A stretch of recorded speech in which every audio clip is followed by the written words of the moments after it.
Hey everyone, it's your Sandy Sands here. Welcome back to my channel.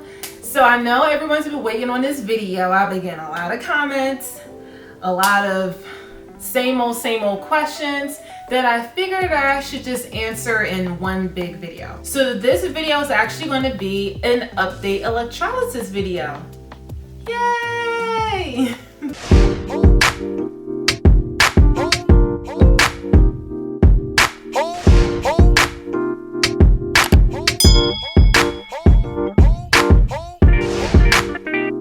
Today I'm actually going to go over some questions from either my subscribers or just YouTubers that put comment on my previous video, and that is that video here. If you haven't seen this video, I would suggest to watch it before you come onto this video. But either or, it's fine, because this video will be like an intro to electrolysis and what the methods are, what I get done, how long I've been doing it, and things in that nature. First comment we're going to start off with is actually going to be slightly chai. She or he says, "Thank you for sharing your story. I'm going in for my third treatment on my chin tomorrow. Currently waiting on results from lab work and ultrasound to see if I'm dealing with PCOS or something else." So let's get into the first question that a lot of people may have is, what causes facial hair growth in women?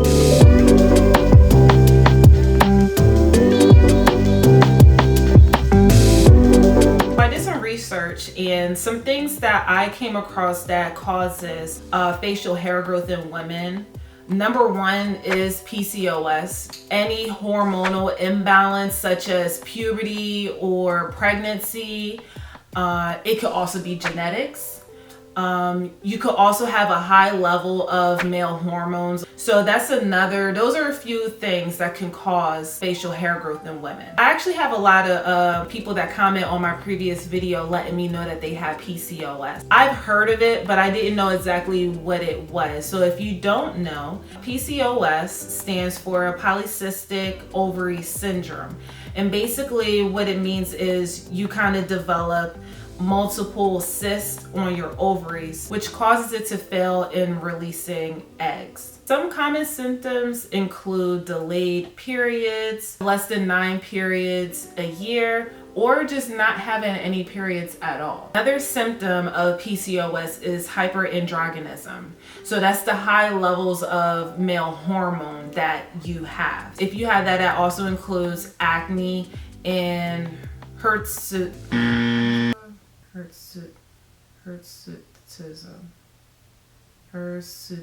which includes acne and hirsutism. So hirsutism is basically the dark, coarse facial hairs that grow either on your face, chest, or on your back.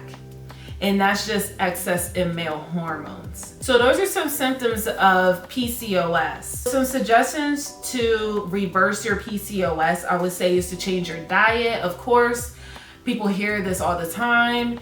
You know, you have to change your diet because whatever you eat is what you are. So with PCOS, they say to have like a low carb diet. You shouldn't have too many carbs.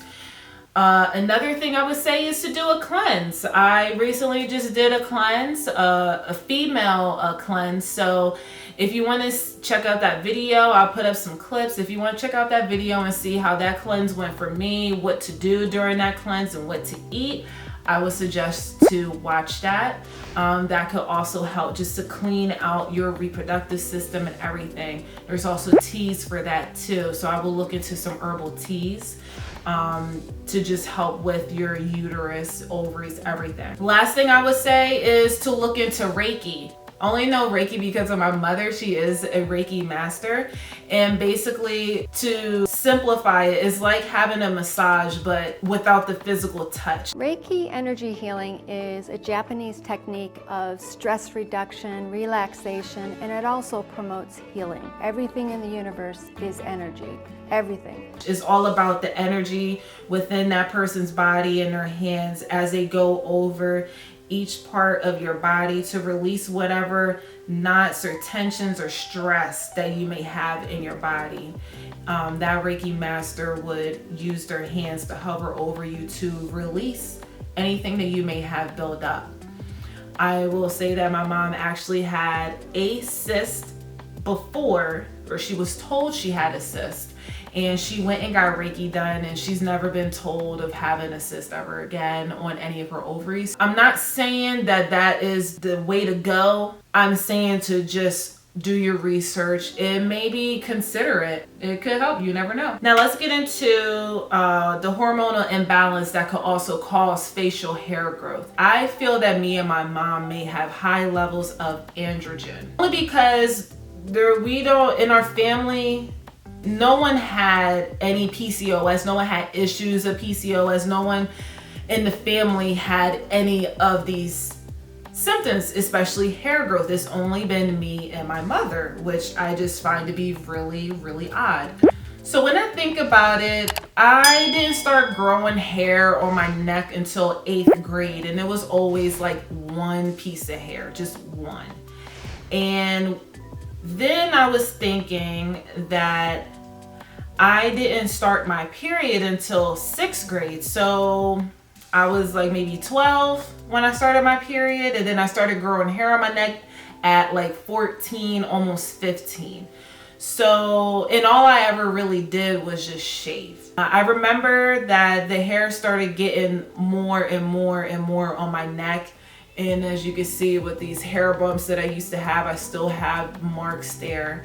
And then I don't fully remember when I started growing hair on my chin. I would think it happened back in high school, maybe 10th grade, that started happening.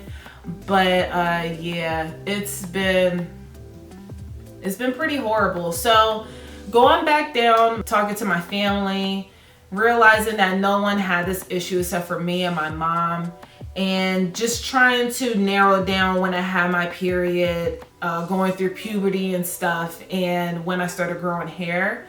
For me, I'm thinking it could be a hormonal imbalance or just high male hormones that I may have. I don't know. I guess it wouldn't hurt to still get checked to see if I have PCOS. So the next comment or the next question I had is from Angeli Jane. They asked, what method did they use? And this looks like the galvanic method. So yes, the method that I get done all the time is the multi-needle galvanic. And thank you so much for asking that question, because I didn't know there were different types of electrolysis. Here are the 3 methods of electrolysis.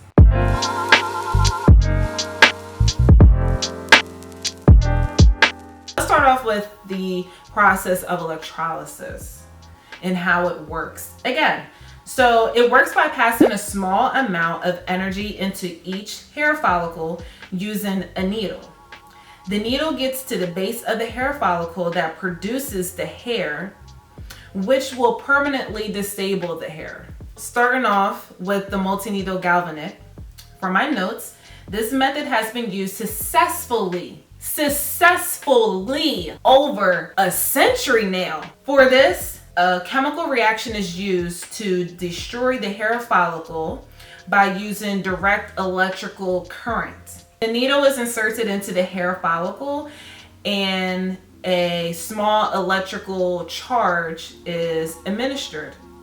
This reacts with the saline found at the base of the follicle to produce a sodium hydroxide known as lye, I believe it's pronounced. This natural chemical acts to destroy the cells around it to effectively, permanently disable the follicle and prevent hair from regrowing. This method is highly effective in permanently removing unwanted hair, but, and I will get into this as well, it is time consuming.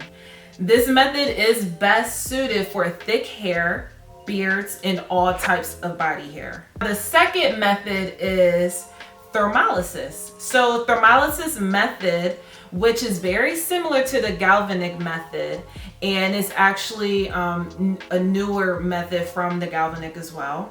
Instead of electric current, it delivers a radio energy at a high frequency. So heat is produced, and this thickens the fluid into a mass, destroying the target cell tissue. This treatment is quicker, but not as effective as the galvanic method, and is typically used for fine hairs really. It only effectively treats hairs on the growing phase. So the thermolysis method is the one that you see where it's just one needle going in and tweezing it out, one by one each time. The third one and the last one, and the newest one, is called the blend method or blending method. It's called blend because it's a combination of the multi-needle galvanic one and thermolysis one. So it's a blend of both methods. It's not as quick as thermolysis, but quicker than galvanic. Best used for fine body hair and individual or scattered coarse hair. The next question I had is from Sheree Johnson. She says, how much did it cost and is it permanent? As I said before, the method that's used on me is the multi-needle galvanic. And with the explanation that I gave before of each method and how effective it is, the method that I get shows that it will be permanent. So yes, it is permanent. I'm also saying it because my electrologist, yes, I said electrologist. So my electrologist actually told me that this method, the galvanic method, is way better and way more effective because it is permanent. When it comes to the thermolysis method, that's where they're using the heat. So the thing about that is it could cause discomfort, it could cause some irritation on the skin for people when they're getting it done because they're just trying to burn off the follicle. I feel more comfortable with the galvanic method just because I've been getting that done ever since I started seeing electrologists. So to backtrack on the question of how much it is, I'm also going to explain how long I've been doing it since my first video. I know at some places they'll do 30 minutes of electrolysis to get done, but the place that I go to doesn't do that.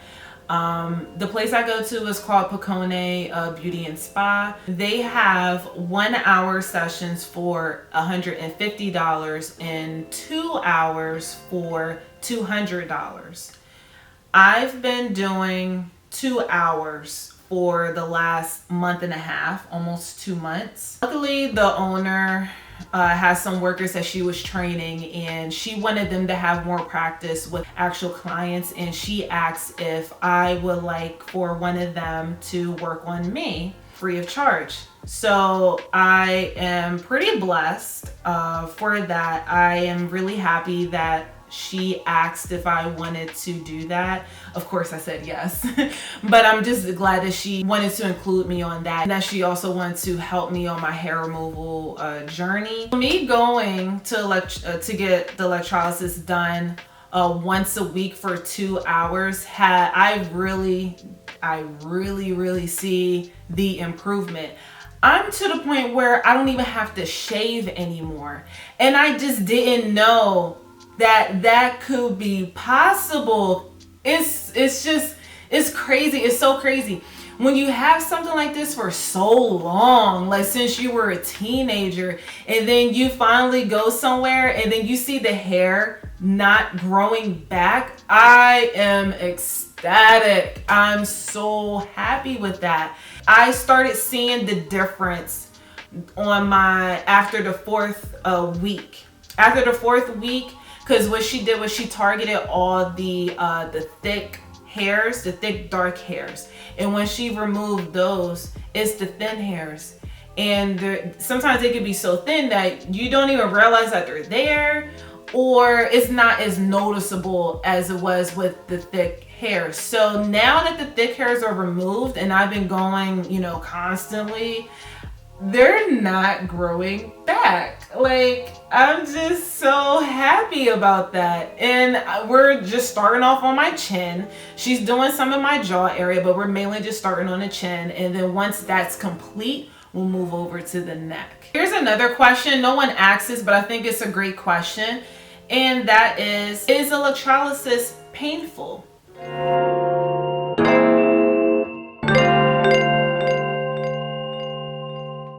not painful. I can literally just go to sleep while she's, you know, putting the needles in and tweezing the hairs out. But I know that it can be a little uncomfortable for some people. I did notice that for me that the currency wasn't as high when I first started out. But as I read some articles and everything, I hear that in the beginning, the currency isn't supposed to be high.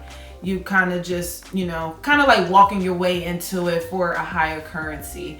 I know for me, the currency is a little higher than before, and the needles that are used for me are actually longer. Every once in a while, I do feel a little discomfort, like depending on the currency. Sometimes where she's putting the needle in, every once in a blue, I would feel like that, that throbbing pain that goes through. But after a while, it goes away, and then I don't feel it again after that. But other than that, I literally could just fall asleep. There's been times I have fallen asleep while she would perform the electrolysis, and I would be fine. Before they start working on you, they clean you off and put numbing cream on. So once the numbing cream is on, you won't even really feel the needles going in. If you do, it wouldn't really hurt. But if you're okay with you know, tweezing and how that feels, then I feel like you'll be okay with, you know, getting electrolysis done. If you're not, then maybe suggest more numbing cream. So here's another question. No one asks this, but I think it's a great one that people will want to know is aftercare. What do you do to your face after you get the electrolysis done? After my session is complete, the electrologist would put a cooling gel on, and that's most likely like some aloe vera or something, but she'll put it on the areas that she worked on, and then I won't mess with my face until like the next day.